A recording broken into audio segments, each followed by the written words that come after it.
tao ay po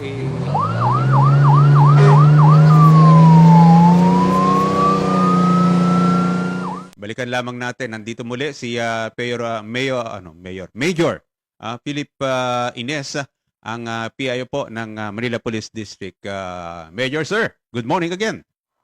Yes po, mula po sa Timbunan ng Laya at Tiwang Dakila. Isang mapagpala at kalmadong umaga po, Sir Ed, Sir Benny. Ganun din po sa mga nakatugay sa inyong programa na yan. Thank you, sir. Well, as we all know, kanina nagsimula na po talaga yung unang araw po ng tinatawag natin sa Simbahang Katolika, yung Misa di Gallo. Kumusta po ang buong Maynila sa unang araw po ng ating simbang gabi?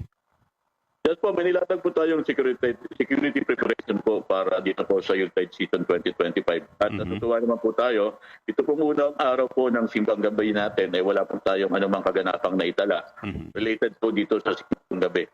At matatapos po itong gagawin nating security preparation ito hanggang January 6 po, 2026. January 6. Ako, Yes po.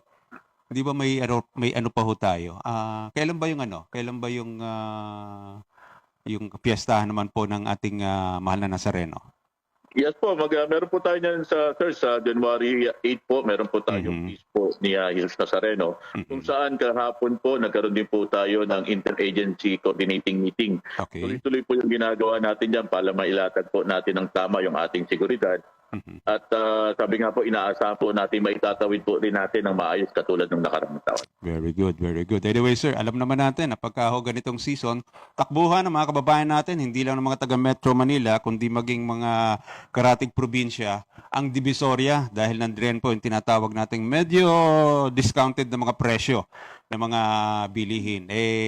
Ano ho ba ang mga pagbabagong pinatutupadan, especially po sa traffic at syempre sa mga nagsasamantala sa mga kababayan po natin, Major? Yes, Sir Ed, Sir Benny, dalawang istasyon po ang nakakasakop dyan, yung Moriones Police Station at yung Basic Police Station.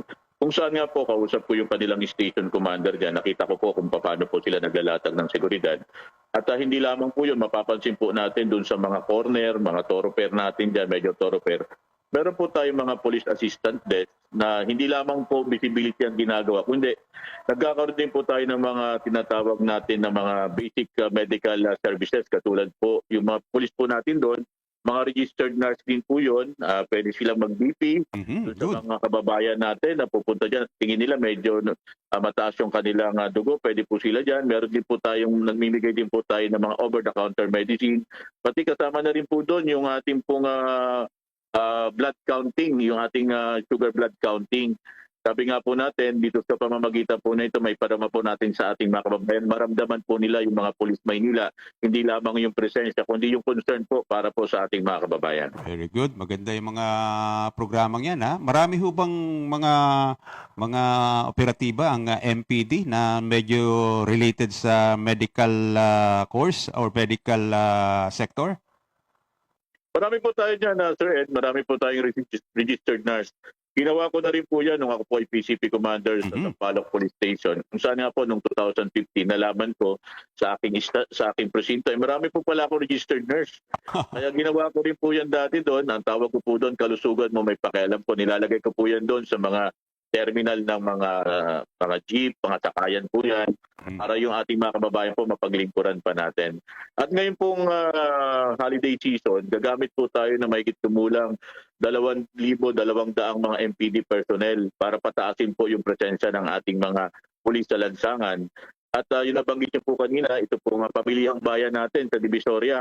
Hindi lamang po mga civilian na ay naka-uniform, kundi gagamit din po tayo ng mga tinatawag nating sikreta. Nabanggit ko na rin po ito dati kay Sir Benny, napag-usapan din po natin doon, napaka-effective po nito.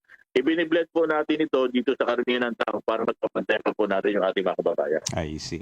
Kung Benny, may gusto ko bang sabihin, sir, kay Mayor Philippines? Well, ang 6th District ay siyempre sakop ng Maynila yan.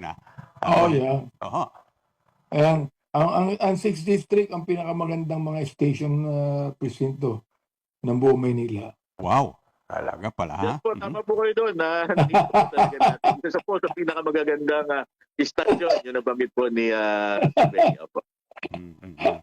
Well, dyan sa 6th District, meron po diyang malaking simbahan, hindi ho ba? Yung simbahan po ng Santa Ana. Aba, Oo. dinarayo yan at mukhang yung simbahan na yan, hindi lamang basta simbahan, kundi National Heritage na yata po yan. Deklarado as National Yes. Heritage. Yes. Mhm. Yes. Anyway, Tama po kayo doon, Sir Ed. At hindi lang po yun. No? Ngayon pong pagsimbang gabi po, makakita po tayo ng mga police assistant sa harap po ng mga malaking simbahan po natin. Marami po tayong simbahan dito sa lungsod ng Maynila. Yung mga dinadagsalang po ng ating mga kababayan, nilalagyan po natin ng mga assistant desk yan. mhm. Yung iba naman po, ginagawa natin, nagkakaroon po tayo ng leapfrogging. Ibig sabihin po, galing sa ibang lugar, pupunta po sa kabila, yung po yung mga mobile natin, motorcycle natin, at mga beat patrollers po natin. I see, very good. Ako kasi, ang nakagisnan kong simbahan ay yung San Agustin Church, yan sa Intramuros. Paminsan-minsan doon sa cathedral, pero mas malapit kasi sa amin yung yung San Agustin, kaya talagang most of the time ay sa San Agustin ako nagmimisa or nagsisimba during my younger years. Anyway, Mayor, baka po may mga payo kayo sa ating mga kababayan, especially yung mga non-resident ng Manila, napapasok po dyan. Baka naman may mga patakaran po kayo sa mga kalsada natin, ay baka po pwede natin silang i-guide, sir. Yes, salamat, Ed. Sa ating mga kababayan po, yung mga pupunta po dito sa lungsod ng Maynila, kung saan po alam naman po talaga natin pagdating po ng mga ganitong panahon, yung ating pong pamilyang bayan, ito pong Divisoria, talagang dinadaya po ito, Sir Ed, Sir Benny. Nung nakaraang taon po, nakapagtala po tayo, ito mo lang 2 billion na mga kababayan natin ang pumunta dyan. Nakakaano po kayo sa Maynila, lagi po natin itataas ang ating kalatagan. Itiuubang po natin ang ating tabak laban po sa balak maligalig at maniligalig po ng ating lugar sa Nikalaan. Well, with that, sir, maraming salamat po and good luck po sa inyong mga pagbabantay. Salamat po.